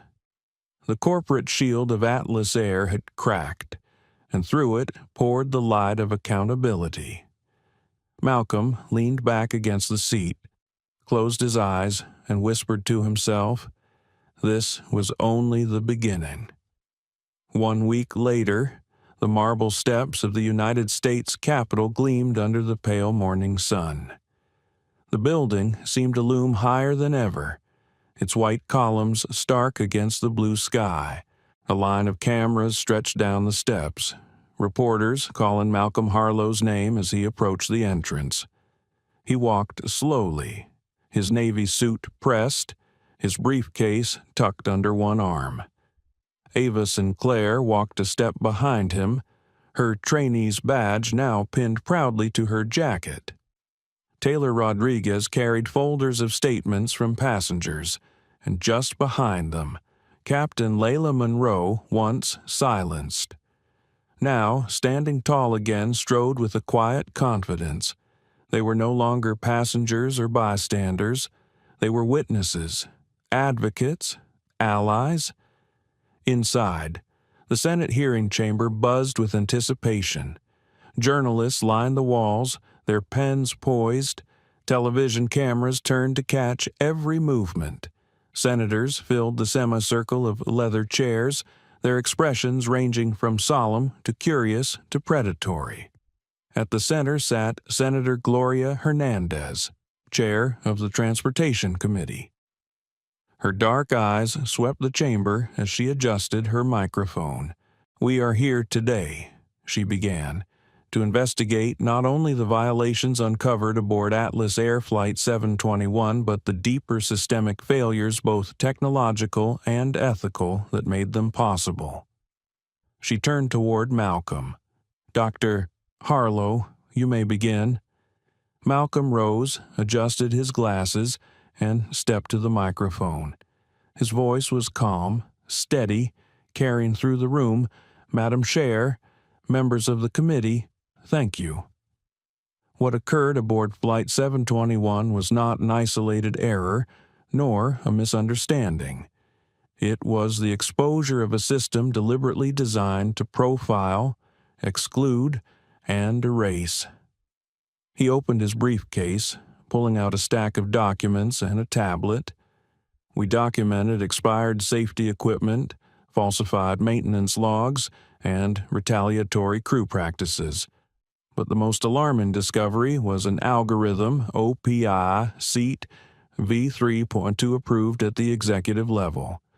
This system categorized passengers into risk flags such as non-conforming appearance and premium cabin tension risk. In plain terms, it reassigned passengers based on race, ethnicity, and perceived social status. Gasps rippled through the chamber. Malcolm tapped his tablet, and the screen beside him lit up with the training document Ava had uncovered, "Maintain optical harmony in premium spaces." First class is the face of the brand. Preserve its integrity. Those words, Malcolm said quietly, were not the invention of a rogue employee. They were written into official training materials. They were policy. Senator Marcus Lee leaned forward, his voice sharp. "Dr. Harlow, are you stating under oath that discriminatory behavior was not incidental, but institutionalized?" "Yes." "Senator," Malcolm replied without hesitation, "systemic, deliberate, and approved at the highest levels of leadership." The room grew tense. Reporters scribbled furiously. Then Senator Hernandez lifted a single sheet of paper handed to her by an aide. She studied it for a long moment, her brow furrowing, before looking up. "Dr. Harlow, are you aware of an internal communication dated 2 years ago sent from Edward Langford to the Atlas Air Executive Strategy Team?" Malcolm shook his head. "No, ma'am. Allow me to read it into the record." Hernandez's voice was sharp, unyielding. Quote, "If we keep allowing people like Harlow into premium cabins, we'll lose the brand edge. People like him belong in the shuttle bus, not the headline photo. Manage accordingly." End quote. The chamber froze. A sharp gasp swept through the room. Reporters' fingers flew across keyboards. Cameras zoomed in on Malcolm's face, but he didn't flinch. Ava's hands curled into fists at her sides. Taylor covered her mouth in shock. Layla Monroe's eyes closed briefly, as though she had been waiting for this confirmation all along. Senator Lee slammed a hand against his desk. "This is filth." Hernandez's gaze remained on Malcolm. This email was provided by a whistleblower from Atlas Air's legal division. It has been authenticated by 3 independent analysts. Malcolm inhaled slowly. The words didn't surprise him. He had felt their intent long before he ever saw them. But hearing them spoken aloud, broadcast across the nation, turned the silent prejudice he had endured into a permanent, documented truth. "Madam Chair," Malcolm said quietly, "that message is not just about me. It is about every passenger who has ever been deemed unworthy of dignity because of how they look. It is about an industry that believed image mattered more than justice. And it is about a culture that would rather bury complaints than face accountability." The room was silent except for the faint clicking of cameras. Hernandez nodded. "Dr. Harlow, we would like you to chair a working group to draft a legislative response. We are calling it the Harlow Protocol. Its task will be to ensure that no algorithm, no executive, and no uniform can override dignity." For the first time, Malcolm's composure nearly broke. He blinked slowly, steadying himself, before answering. "I accept." Over the following weeks, the working group took shape. Malcolm met daily with Senate aides, aviation experts, civil rights attorneys, and engineers. Ava was appointed as liaison for flight crews. Layla Monroe provided testimony of the retaliatory culture that had driven her from the cockpit. Taylor Rodriguez organized passenger accounts from dozens of flights where similar reassignments had occurred. Piece by piece, they built the Harlow Protocol mandatory transparency and seating algorithms, whistleblower protections with direct channels to the Department of Transportation, third-party audits of crew logs with penalties for falsification, an expanded passenger Bill of Rights, protecting against discriminatory reassignment, and federal oversight of airline branding policies to prevent image-based profiling. When the bill reached the Senate floor 6 weeks later, the chamber was packed. Reporters filled the gallery. Malcolm sat in the upper balcony beside Ava, Taylor, and Layla, his hands clasped tightly, his jaw set, though his heart thudded with anticipation. The tally appeared on the screen: Whitaker Protocol, renamed by amendment to Harlow Protocol.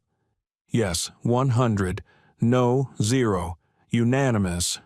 The chamber erupted in applause. Senators shook hands across party lines. Reporters rushed to the phones.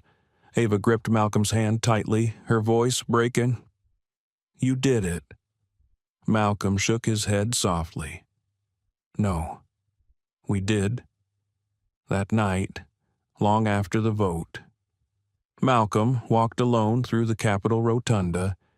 He stopped beneath the mural of the Wright brothers' first flight, looking up at the painted canvas. Flight had always symbolized freedom, possibility, ascent, and now, finally, it symbolized equity. He thought of the boy he once was, standing at an airport gate, watching white travelers ushered into premium cabins while his family was told to wait.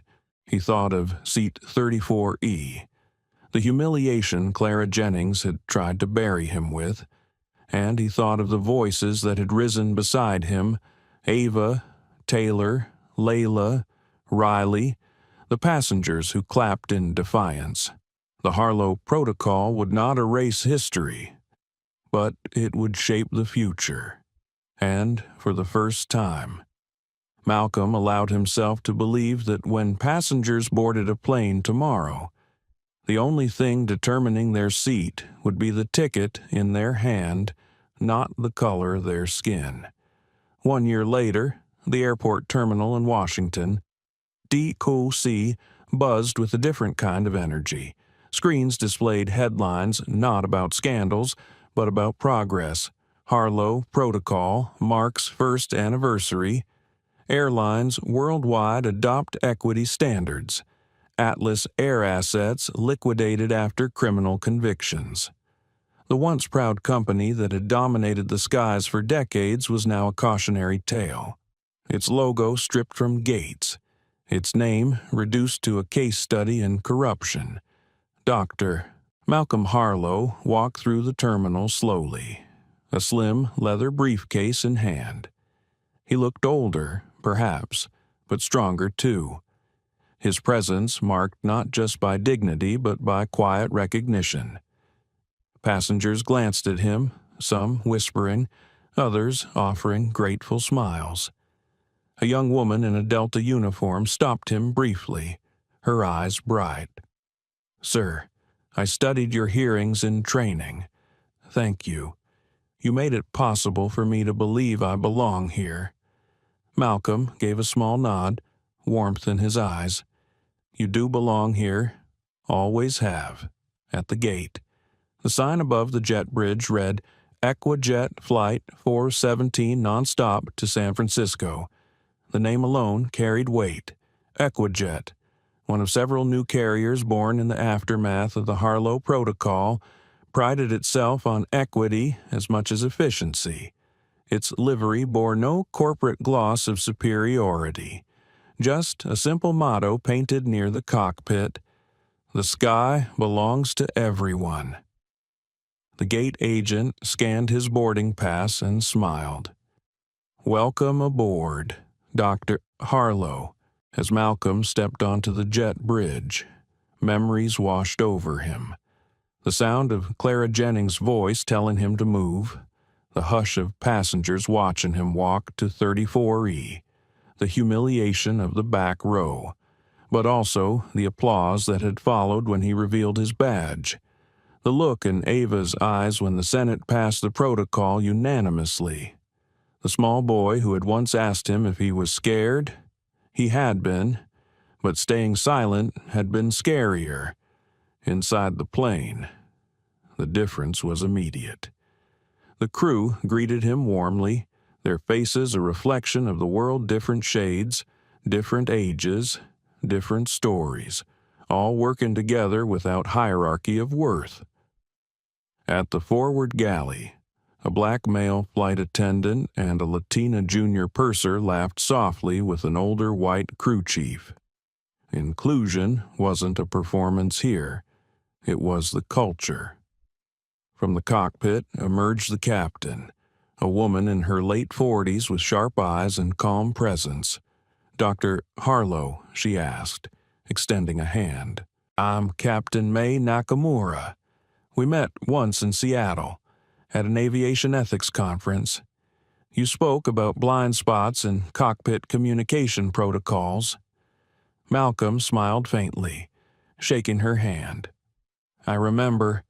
You challenged the panel more than anyone. And you challenged me, Nakamura said, grinning. You made me want to stay in command. Thank you. She returned to the cockpit, leaving him momentarily speechless. He found his seat 1A, first class. A card rested on the tray table, his name stitched discreetly in silver, beside a cup of green tea. He placed his briefcase beneath the seat and settled in, the hum of the engines already vibrating through the cabin floor. Across the aisle, a boy of about 10 tugged at his mother's sleeve, then leaned toward Malcolm shyly. Excuse me, sir, are you the man from the videos? Malcolm raised an eyebrow, amused. That depends. Which videos? The ones they showed us in school, the boy said earnestly, about how planes used to treat people unfair. But you made them stop? Malcolm chuckled softly. I helped start something. A lot of people made it stop. The boy grinned wide. My grandpa says you were the first person to ever make a plane land just to tell the truth. His mother hushed him gently, embarrassed, but Malcolm only smiled. That's one way to put it, he said kindly. Were you scared? The boy asked. Malcolm's gaze drifted to the window, to the tarmac busy with luggage carts and fuel trucks. He thought of Denver, of the cold air rushing into the cabin when the door opened, of Bethany Jennings's smug smile collapsing into shock, of Edward Langford's threats over the phone, of the world's eyes turning on him in one instant. Yes, Malcolm admitted, but it felt worse to stay silent. The boy nodded solemnly, as though he understood something older than his years. His mother mouthed a quiet, "Thank you." Malcolm inclined his head gently. The seatbelt sign chimed. Passengers settled in as the safety video began. But this time, it wasn't a monotone lecture from uniformed faces. Crew members of every background appeared, speaking in multiple languages, signing in ASL, smiling not with rehearsed plastic but with authenticity. It was seamless, inclusive, profoundly human. The plane taxied, engines roaring, and lifted into the sky with a grace that felt different now, not just ascent, but transformation. As clouds drifted below, Malcolm reached into his briefcase and pulled out a small velvet case. Inside was a boarding pass, weathered and creased, Atlas Air 721 seat 34E. Beneath it, Ava's handwriting read, "The seat where everything changed." He stared at it for a long moment, not with bitterness, but with clarity. That seat had been meant to erase him. Instead, it had become his podium. He closed the case and set it aside. The boy across the aisle leaned close again. So now the sky belongs to everybody. Malcolm smiled. Yes, now it does. Outside the window, the horizon stretched endlessly, no longer divided by status or illusion. For the first time, Malcolm believed the sky was wide enough for everyone, and with that quiet certainty, he leaned back in his seat, the engines carrying him forward not just through air, but into a future he had helped to build. As the engines cooled and the scandal unfolded, one truth rose higher than the clouds: dignity cannot be reassigned. Dr. Malcolm Harlow's humiliation in seat 34E became more than a personal wound. It became a spark that lit the way for change. From whispered testimonies in the back of a plane to a unanimous vote on the Senate floor, his fight revealed something deeper than algorithms or policies. It exposed the cost of silence and the power of one voice refusing to bow, and maybe that's the lesson for all of us. Discrimination often hides in small moments, in a smirk, a reassignment, a quiet erasure, but when those moments are exposed, when they're met with courage, the system has no choice but to bend. One man's seat became everyone's sky, and today, when passengers board a plane, they do so knowing equity is not a privilege, it's a right. But the work isn't finished. The question is, who will speak up the next time dignity is on the line? If this story moved you, please like, share, and subscribe. Together, we can make sure no one ever gets pushed to the back of the plane again.